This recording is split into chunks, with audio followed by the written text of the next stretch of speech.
Hello, my name is Courtney. I'm a health educator with the Austin Diagnostic Clinic, and today I'm going to be showing you how to make a healthier version of the standard cheesecake for your holiday recipes.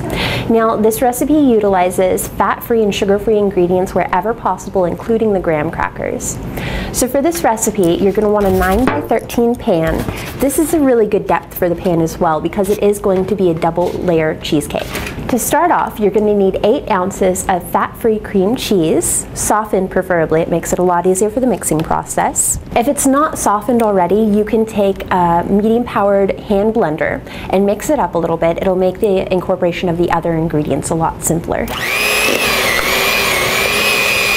Once you have your cream cheese softened, you're going to add in 1 cup of fat-free milk, and then you're going to add about 2 tablespoons of lemon juice. Since it's 2 tablespoons, it's going to be about the juice of 1 whole lemon. So here I have a whole lemon. You're going to want one about this size. The lemon really does add a nice flavor to this recipe as well. Makes it a lot more light and refreshing than typical cheesecakes. After you have the milk and the lemon juice in the cream cheese, you're going to want to blend that up a little bit more. Be sure to fully incorporate it and try to whip some extra air into it. That's going to ensure that your cheesecake is really light and fluffy. Okay, as with any recipe like this, it's important to scrape down the sides of your bowl as you're mixing. That way you get all of it in. It's not going to be too thick at this point. The next ingredient is really what helps it to set. For this, you're going to add 1 small box of sugar-free, fat-free vanilla pudding. And you're just going to pour the powder directly into the mixture. You don't have to pre-make the pudding for this recipe.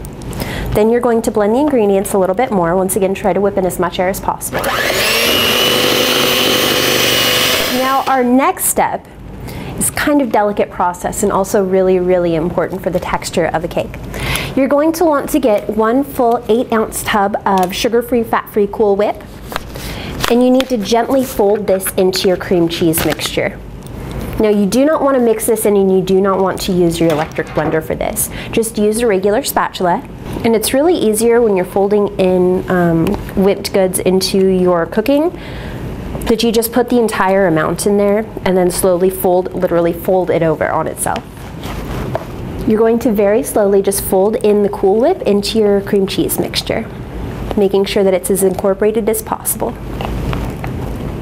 At the end of this stage, you're going to have something that looks a lot like custard or a very, very light mousse. Now, what we're going to want to do for the crust of our cheesecake is line the bottom of your 9 by 13 pan with fat-free graham crackers. Now, since this recipe does not call for any butter or any sort of solidifying agent in the graham cracker crust, you want to leave the graham crackers whole, like this, or break them up into quarters instead of crushing them.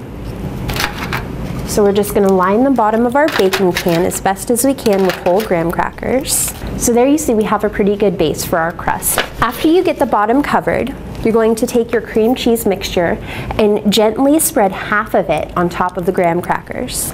And at this point, if it doesn't look that pretty, it's okay because you're going to have another layer and cherry topping to put on top of it. Then after the first layer is done, you're going to do another layer of graham crackers. Another really important part about this recipe is that since you're using whole graham crackers, you do want to make it the night before you're to serve it. That way the graham crackers have time to soften up a little bit. Now you're going to take the rest of your cream cheese mixture and spread it over the top of the graham crackers. So just make that as even as possible. Then, for the last ingredient, we're going to use a no sugar added light cherry topping. But for this recipe, you can really use any sort of light fruit topping that you'd like, or make your own at home. And it is kind of difficult to spread over the cream cheese, so if you just put it on a little bit at a time around the plate, it'll really enhance the look of the pie once it's done. Then the last step, which you have to be pretty careful about so that you don't destroy the pie, gently spread the cherry topping around the pie. So this is our end product. And once it sits overnight, the graham crackers will soften and it will stiffen up a little bit because of the pudding in it. So thank you very much for joining us in making this low-fat, healthy holiday tradition of a cheesecake. And please visit us at adclinic.com for more healthy tips and healthy recipes. Happy holidays!